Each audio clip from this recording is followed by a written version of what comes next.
Hey guys, how's it going? Welcome back to my channel. Today I'm continuing with my Eurythmics discography journey, and we have made it to their 7th studio album from 1989 called We Two Are One. And yes, this is the second to last video in this series. So sad, I know. And this is my first time listening to the album. I'm looking at the track list, and I will be listening to 13 songs. I'm listening to the bonus track version of We Two Are One. And other than that, I really have nothing else to say at the moment, so let's dive right into it with track 1, We Two Are One.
That was track 1, We Two Are One, and this is a good song. I liked Annie's vocals, of course, just like always. And the overall production was great. I liked the guitar work. I liked it. Would I listen to it again? Probably not. I didn't find it, I didn't really find it that memorable. It doesn't really have that hook that we've come to expect from the Eurythmics and a lot of their songs. Don't you worry if you're lonely, baby. I'm at your door. Put your trouble down upon me, baby. That's what I'm for. People like us are too messed up to live in solitude. I'm gonna cure that problem, baby. I'm gonna fix it good. We two are one. Yeah, we two are one. The people like us are strong enough to hold ourselves together. Keep the sky from falling down. Yeah, we're gonna live forever. We two are one. I did like listening to this song for the first time, but like I said already, it's not really a song I would listen to again, unfortunately. I don't know, I feel like it was missing something. But anyway, let's move on to track number 2, The King and Queen of America.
That was track 2, The King and Queen of America, and I don't know if you could tell, you probably could just through my body language alone, that I couldn't really get into this song. I personally thought the song was just not memorable, quite boring, and I had the same issue with track 1, We Two Are One. Well, come on, darling, the stars are burning bright. Come on now, darling, our luck is good tonight. Cause we're the time winners in the all-time losers game. We're the all-time winners, and here we go again, the king and queen of America. Yeah, it's the king of nothing and the queen of rage, with a pile of confusion upon a glittering stage. I mean, of course, Annie's vocals are as powerful as ever, and generally I do like the production on this album. In particular, this track. I really did, but it just really wasn't my cup of tea. Now, The King and Queen of America was released as the third single from the album. When talking about the song's message, Annie Lennox said, "It's an angry song that stems from one of my pet hates, which is the cult of personality. In America, in particular, people want to invite the media into their living rooms and show off their love lives. The couple in the song are completely sold on all the glittering icons that are supposed to mean success and the attainment of the American dream. I'm very curious about what success is and wonder why people won't look at it more critically." Okay, so I do like the message of the song. I like the lyrics, I like the story, but I don't know, it just really wasn't my cup of tea. Anyway, let's move on to track 3, My Baby's Gonna Cry.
That was track 3, My Baby's Gonna Cry, and out of the first 3 songs, this one is my favorite.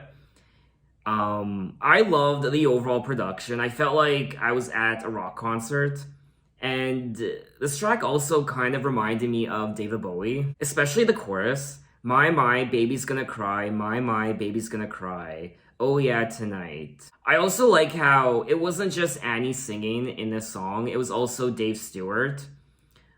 So it was a little bit of a duet, which is something I really enjoyed. I like Dave Stewart's voice. It's a shame that he wasn't utilized more vocally on some of their past albums. Do you feel sorry, lover? Do you feel blue? What reason did you have to be untrue? Now you could be so good, but you have to be so bad. When you could make me happy, lover, you make me sad. Now there's a cool breeze blowing down the track. That's where I'm going, I'm never coming back. My, baby's gonna cry. Now this was selected as the 5th and final single from the album. And lyrically, Annie sings the part of a woman asking her partner why he was untrue and whether he feels sorry for cheating, while he, Dave Stewart, responds that the relationship makes him feel sad and he's never coming back. The song could be interpreted as the foreshadowing of Eurythmics' near decade-long hiatus. And I won't lie, you can hear something just isn't right on this album. I couldn't really put my finger on it, but when I said earlier that this album was missing that small specific ingredient, I couldn't really put my finger on it, but maybe it's the fact that their relationship, Annie's and Dave's relationship, was quite strained at the time of this album's release. So something about the energy on this album, I don't know, it's off. I do quite like the lyrics of this song. So lyrically, this is also my favorite track on the album, and I would listen to it again. But let's move on to track 4, Don't Ask Me Why.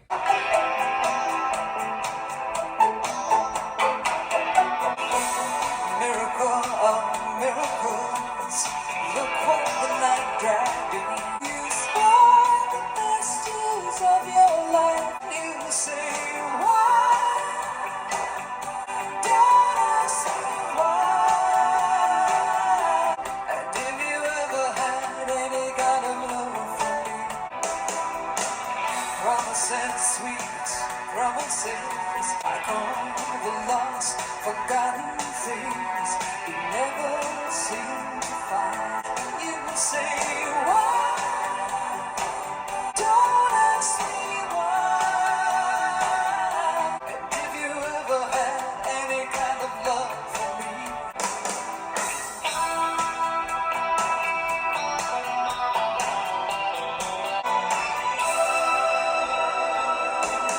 spoil the best years of your life.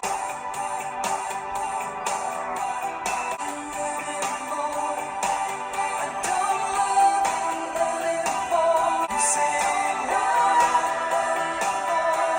That was track 4, Don't Ask Me Why, and this song is quite tragic to listen to. Annie's vocals are also quite depressing and somber. You can really hear the sadness and defeat in her voice. Miracle of miracles, look what the night dragged in. It's a pocket full of misery and trouble on the wind. You spoiled the best years of your life. You took them all in vain. Now you think that you're forgiven, but you can't be born again, and you say why.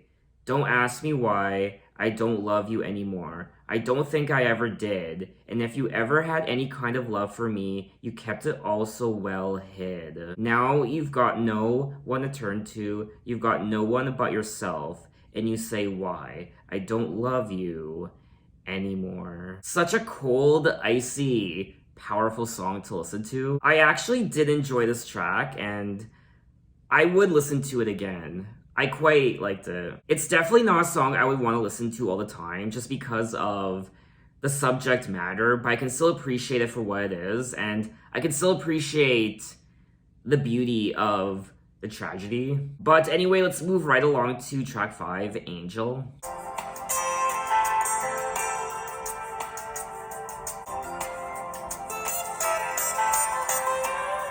Underneath this canopy of snow, where did you go? I believe in you. Where did you go? Oh well, she's gone to meet her maker, back to where she came from. Come to save her soul, come to take her home. Angel, my angel.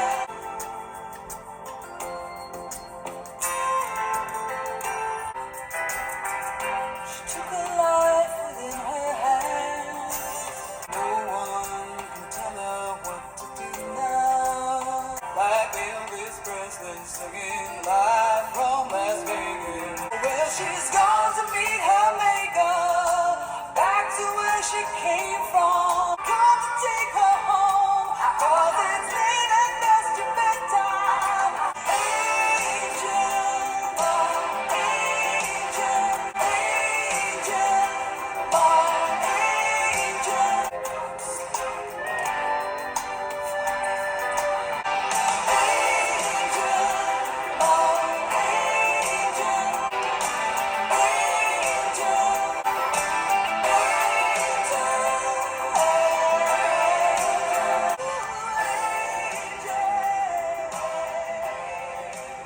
That was track 5, Angel, and this is another song that I quite liked.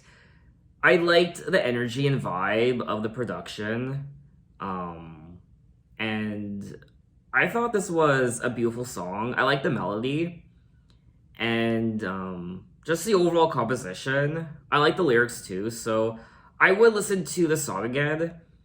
And these last 3 tracks, Baby, or I should say My Baby's Gonna Cry, Don't Ask Me Why, and Angel, are probably, actually not probably, for sure, my favorite songs on the album so far. Underneath this canopy of snow, where 57 winters took their toll, Where did you go? And I believed in you. Like Elvis Presley singing Psalms on a Sunday. Where did you go? She's gone to meet her maker, back to where she came from, come to save her soul. Well past bedtime, angel my angel, fly over me, angel, fly over me. She took her life within her hands. She took her life within her own two hands. And no one could tell her what to do now. I am curious to know who she's singing about in particular. Annie said in an interview at the time that the song was inspired by the death of her aunt, as she sings about a woman who has killed herself and now is gone to meet her maker. I did think initially when I was listening to the song that perhaps this song could have been about someone who committed suicide, but I just wasn't sure. This really is an emotionally stirring song. And it kind of just sticks with you. But anyway, let's move on to track 6, Revival.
That was track 6, Revival, and this was a fun little song. I was moving my body, I was having a good time. I don't feel like this song has a lot of replay value though. I really wouldn't listen to it again, and I think that's one of the issues I have with this album is there aren't really a lot of big hits on here. There are a few good songs. I mean, compared to their other albums, almost all their other albums, there were always at least 1 or 2 songs that were big bangers, big bops, but this album doesn't really have that. Now, Revival was selected as the lead single from the album. I don't know, to me this doesn't really sound like lead single material. Well, I passed you by this morning, you were stumbling down the street, and by the look upon your face, I could tell you wasn't feeling too sweet. You dropped down to the bottom, that's what you gone and did. Living in a bad dream, finally flipped your lid. Well, Superman, I've got the news for you and everybody else that's listening too. There's a new way out if you're ready to hear. We're gonna make it clear. What you need is revival. And then she goes on to say, look at that girl. She's the saddest thing you've ever seen. Washed up and faded like a dirty old pair of jeans. She's running around in circles, but she don't have a single friend. It looks like her own bitterness has twisted her till the end. So it looks like she's singing about these people who are kind of on a downward spiral. They aren't very optimistic about their futures or their current situations. And Annie's saying, revival, it's gonna lift you right up. You need revival. Revival is an up-tempo song, which lyrically is a call for renewal and encouragement. I can see why it was selected as the lead single though. I like the overall energy, I like the vibe. I like the overall instrumental on this track. She also spells out the word revival, R-E-V-I-V-A-L. R-E-S-P-C-T. I had to do it. I'm not the biggest fan of songs where the artist spells out a word. I always think it's kind of cheesy, with the exception of Queen Aretha Franklin. I mean, she's untouchable. I'll do it again. R-E-S-P-C-T! Whoa, I'm excited. Isn't there a new movie based on Aretha Franklin's career starring Jennifer Hudson? It's called Respect. I haven't seen it yet. I've heard iffy things about it, but I still want to see it. But anyway, let's move on to track 7, You Hurt Me, and I Hate You. Well, the sun came up this morning, broke into my window, and it slipped across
That was track 7, You Hurt Me, and I Hate You. Hell hath no fury like a woman scorned. This song, Annie is just seething. There is this fiery resentment. Well, the sun came up this morning like a burning red balloon. It broke into my window and it slipped across the room. It spread itself upon me like the smell of sweet perfume. I was sleeping like a baby. I'm not a savior. I'm not a saint. I'm not an angel. I'm not that quaint. Don't need a preacher to be that wise. Don't need a teacher. I've got my eyes. You hurt me, and I hate you. A history of bitterness. You have left a blazing trail. If you had been a hammer, I'd be a broken nail. You hurt me, and I hate you. I will say there are a lot of bitter emotions on this album. I mean, there are a lot of bitter emotions on their prior albums also, but on this album in particular, it's particularly nasty when it comes to how Annie is feeling. The bitterness and just the seething fire that's building up inside of her. It's a very icy and cold album to listen to. I did enjoy listening to this song for the first time, but just like quite a few of the other songs I just listened to, I really wouldn't check out the song again. I did like it, but I just didn't find it very memorable. But anyway, let's move on to track 8, Sylvia. Sylvia is missing. Dedication on her arm reads love and hate. Passing through the underground, Sylvia is coming down. She wants to fall into the deep so she can forget herself. Lipstick tainted, body painted, perfume in her hair. Fingerprints of strangers on the ugly bedroom floor. She wants to fall into the deep so she can forget herself.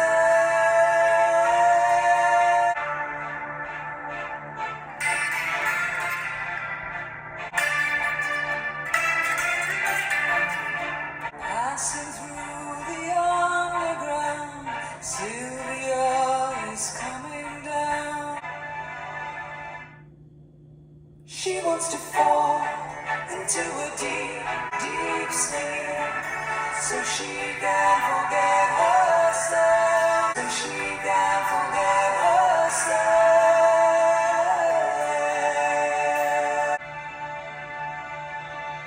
That was track 8, Sylvia. And I personally think this is one of the most, if not the most intriguing song on the album. Especially that overall production with the strings. It's also quite dramatic as well. Sylvia is missing, dark stars tattooed across her face, tiny bruises black and blue. The dedication on her arm reads love and hate. Passing through the underground, Sylvia is coming down. The queen has lost her crown today. She wants to fall into a deep, deep sleep so she can forget herself. Run away to London, 1,000 cold caresses couldn't keep her there. The fingerprints of strangers on the ugly bedroom floor reveal the only traces of what Sylvia is for. So it looks like this song could be about this tormented, sad girl who, just wasn't very happy. Maybe, just from reading the lyrics, it makes it seem like she was maybe, not necessarily a prostitute. Maybe she was just sleeping around a lot. It also looks like she could also be into drugs, perhaps.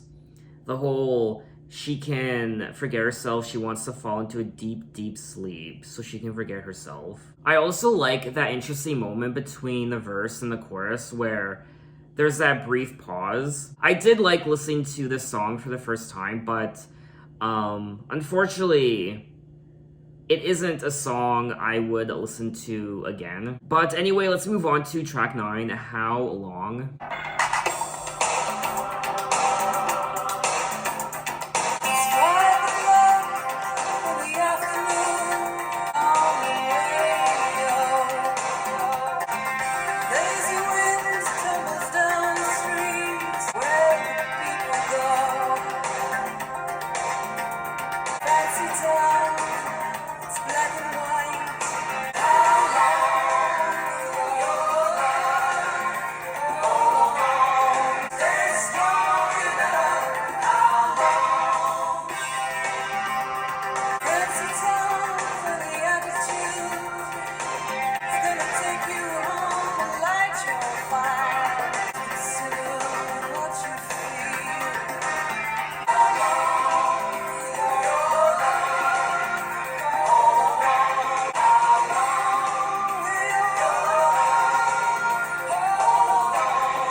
That was track 9, How Long, and I found my mind was kind of drifting during this track.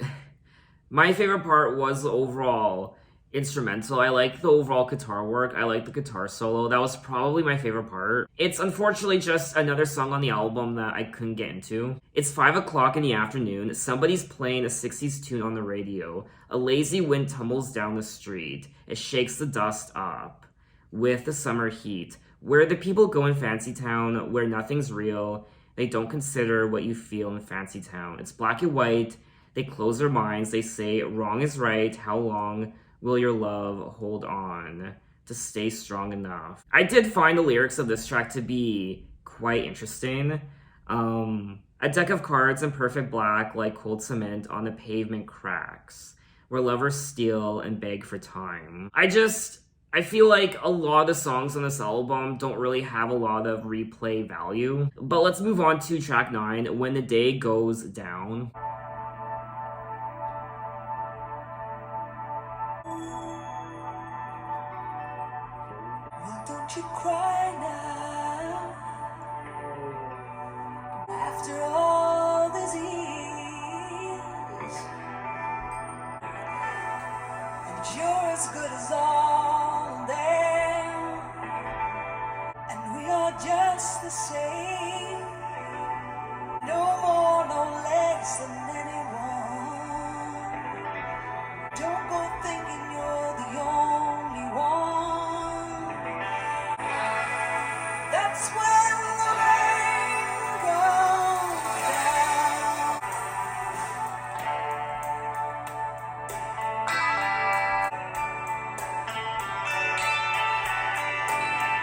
This is for the broken dreamers. This is for the hopeless losers, and the lost and the degraded, and the day goes down. That's when the day goes falling down.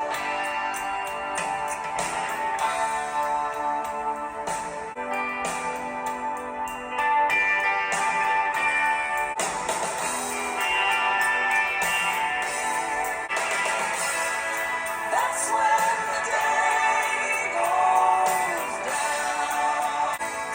That's when the day goes down. That's when the day goes down.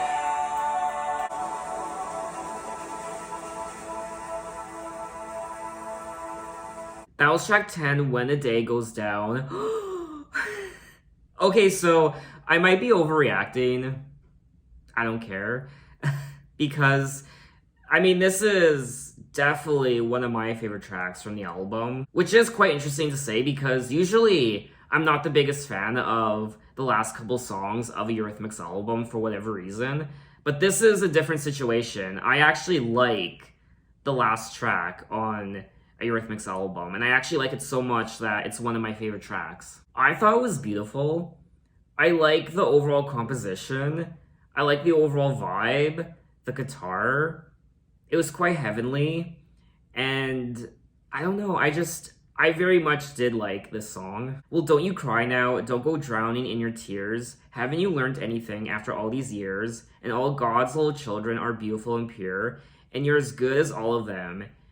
And of this you can be sure, and we are just the same, underneath the shadows of the sun, and we are just the same, no more, no less than anyone. All the people of this lonely world have a piece of pain inside. Don't go thinking you're the only one who ever broke right down and cried. That's when the rain comes down. And then she goes on to say, this is for the broken dreamers, and this is for the vacant souls, and this is for the hopeless losers, and this is for the helpless fools, and the burnt out, and the useless, and the lonely, and the weak, and the lost, and the degraded, and the too dumb to speak. And the day goes on when the day goes falling down. I think lyrically this is one of my favorite tracks, and it's quite uplifting, and in ways anthemic and warm, and I loved it.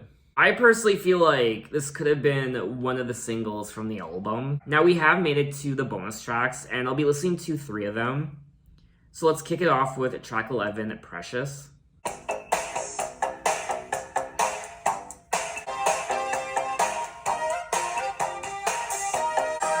had a lot of spending money. Never had a lot of change to spend. There's a whole lot of things in this restless world that a whole lot of money can't buy. And now I'm gonna tell you why. Because it's precious. Your love is precious, child. All the different kinds of teas in China. All the shiny little gems so rare. So take your cares and your troubles and send them all away. Because it's precious. Your love is precious, child. Your love is precious, child.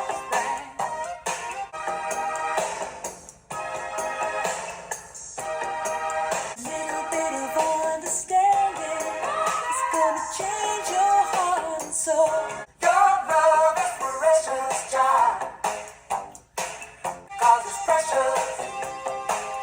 Your love is precious, child. That was track 11, Precious, and this was a funky little song. I did kind of like it, but it's not really anything to write home about. Never had a lot of spending money. I never had a lot of change to spend, but darling, do you think I'm boring? Little darling, do you think I care? I really didn't care for the lyrics of this track. A little bit of understanding is going to change your heart and soul. It's going to heal your broken spirit. So make love your special goal because it's precious. This is a precious song, but yeah. Anyway, let's move on to track 12, See No Evil.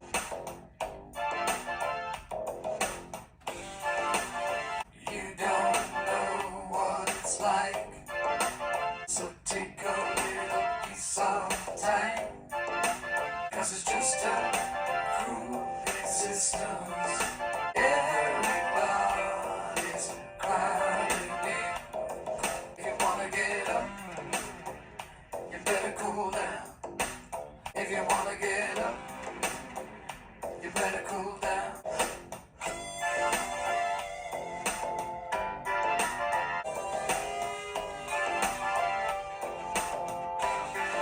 Some more action.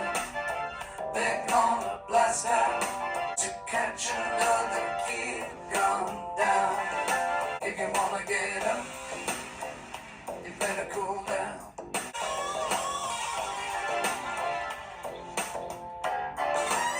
If you wanna get up, you better cool down. That was track 12, See No Evil. And I loved the beat of this track, the overall production. That was my favorite part. I really didn't care for the lyrics or the vocals. I just liked the instrumental. You don't know what it's like to see things the way I do, so take a little piece of time and step into my dancing shoes, because it's just a cruel existence. Yeah, it's a vicious place. Everybody's crowding in. They've got to take that space. You want to get up? You better cool down. And then they essentially kind of just repeat that for the entire song. Anyway, let's move on to track 15. Last night, I dreamt that somebody loved me.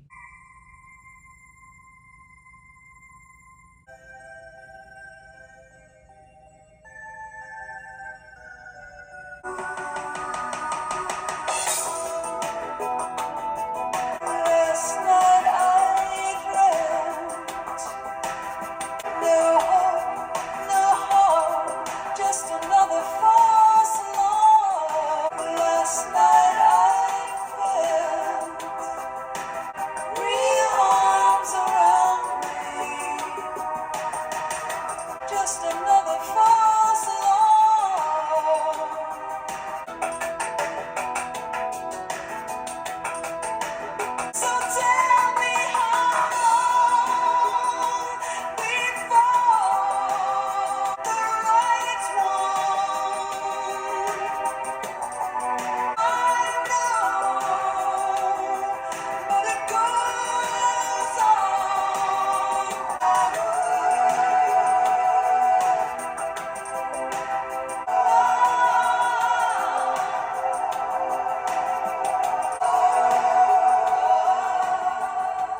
That was track 15, Last Night I Dreamt That Somebody Loved Me, and I liked the moody atmosphere of this track. I liked the ambience. And it was nice to listen to, but unfortunately, I just really wouldn't listen to it again. Now, it looks like this is actually a cover of one of the Smiths songs from 1987. So that was all 10 tracks, plus 3 bonus tracks of We Two Are One from the Eurythmics, and I will be honest, I was a little disappointed in this album. I guess one of the big red flags, for me anyway, is this album doesn't really have a lot of or any big hits. There are some really great songs on here, just not those mega smashes that we've come to know from the Eurythmics. One of the highlights for me is, of course, Dave Stewart's production. I thought it was quite lovely. It's a very icy and cold album, I find, especially when it comes to the subject matter of some of these songs, and even Annie's vocals at times just seem very somber and sad and just angry and bitter. The energy was a little weird on this album, I won't lie. I also think it's a fairly inconsistent album. There are some great memorable songs on here that I would gladly listen to again. I particularly liked tracks 3, 4, and 5. My, Baby's Gonna Cry, Don't Ask Me Why, and Angel. And also When the Day Goes Down. I loved that track. So those are probably my top 4. All of the other songs I thought were good. They just weren't memorable. They don't really have that memorable hook or melody. The production on those tracks were great, but there was just something missing from quite a few of these songs. One of the highlights of the album for me was the overall guitar work, the riffs, and the guitar solos. This might be my least favorite Eurythmics album so far out of their entire catalog. I also don't think the singles were very strong. This album is a little bit of a somber affair. There are some uplifting songs, like Revival, and I guess track 10, When the Day Goes Down. I did enjoy the lyrics on this album, but I wasn't really wowed by them. I thought they were just okay. I guess one of the biggest missed opportunities for this album, in my opinion, was not making track 10, When the Day Goes Down, a single. I might be in a minority when it comes to really liking that song, but I personally think it had a lot of potential. So what did you guys think of this album, and what are your impressions? Maybe you like this album a lot more than me. Tell me why in the comments. So in my next Eurythmics video, we will move on to their 8th and final studio album 10 years later in 1999. And that will also mark the end of my Eurythmics discography journey, unfortunately. I'm very much excited to check out Peace in my next video because, for me anyway, I always like listening to an album that was released from an artist after a long hiatus.